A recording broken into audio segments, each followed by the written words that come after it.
মাগুরায় অনুকূল আবহাওয়ায় এবার স্বাভাবিক সময়ের আগেই লিচুতে রং আসতে শুরু করেছে।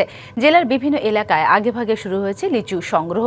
কোথাও বেশি ফলন, আবার কোথাও তুলনামূলক কম হলেও সামগ্রিক উৎপাদনে সন্তুষ্ট কৃষক। এবছর অন্তত 50 কোটি টাকার লিচু বিক্রির আশা সংশ্লিষ্টদের। ঝলমলে রোদে সবুজ পাতার ফাঁকে গোলাপি আভা ছড়াচ্ছে গ্রীষ্মের রসালো ফল লিচু। অনুকূল আবহাওয়া, তীব্র রোদ এবং মাঝে মধ্যে হালকা বৃষ্টির কারণে এবার স্বাভাবিক সময়ের আগেই রং আসায় শুরু হয়েছে বিক্রি। সদর উপজেলার হাজরাপুর, নড়িহাটি ও শিবরামপুর এলাকায় ব্যাপকভাবে শুরু হয়েছে লিচু পাড়া। বিশেষ করে হাজরাপুর, হাজিপুর ও রাঘবদাইর ইউনিয়নের বাগানগুলোতে ব্যস্ত সময় পার করছেন গাছি ও বাগান মালিকরা। সকাল থেকে সন্ধ্যা পর্যন্ত চলছে লিচু সংগ্রহ, বাছাই ও বাজারজাতকরণের কাজ। এই সময়ের ভিতরে আমাদের লিচু, এই দেশি লিচুটা শেষ করতে হবে বিক্রি করে।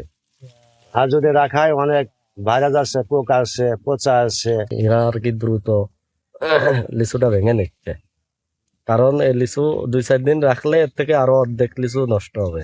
ঈদ আসবে, সাথে ক্যাশব্যাকও আসবে। নিজের বা প্রিয়জনের জন্য কেনাকাটায় এবারও নগদ পেমেন্টে পাচ্ছেন দারুণ ক্যাশব্যাক। তাই যাই কিনুন, পেমেন্ট করুন নগদে। পোকামাকড়ের আক্রমণ তুলনামূলকভাবে কম থাকায় এবছর ভালো মানের লিচুই এসেছে। জিআই সনদ পাওয়া স্থানীয় হাজরাপুরি লিচু 1000 পিস বিক্রি হচ্ছে 3000 টাকা পর্যন্ত। দেশি লিচুর বাজার ভালো, আগেই উঠেছে, এই জন্য বাজারগুলো ভালো। তাপমাত্রা যেহেতু সহনশীল ছিল, কিন্তু আল্লাহর রহমতে এবছর আপনার 1-2% নষ্ট হবে না ইনশাল্লাহ। মাগুরায় এবছর 671 হেক্টর জমিতে লিচু চাষ হয়েছে। অন্তত 50 কোটি টাকা বাণিজ্যের আশা সংশ্লিষ্টদের। এবছর লিচুর আবহাওয়া উপযোগী থাকায় রোগ এবং পোকামাকড় কম হয়েছে। আমরা আশা করছি 41 থেকে 50 কোটি টাকার লিচু মাগুরা জেলায় উৎপাদন হবে। বোম্বাই জাতের লিচু পাকতে সময় লাগবে আরও অন্তত 1 সপ্তাহ। DBC news desk.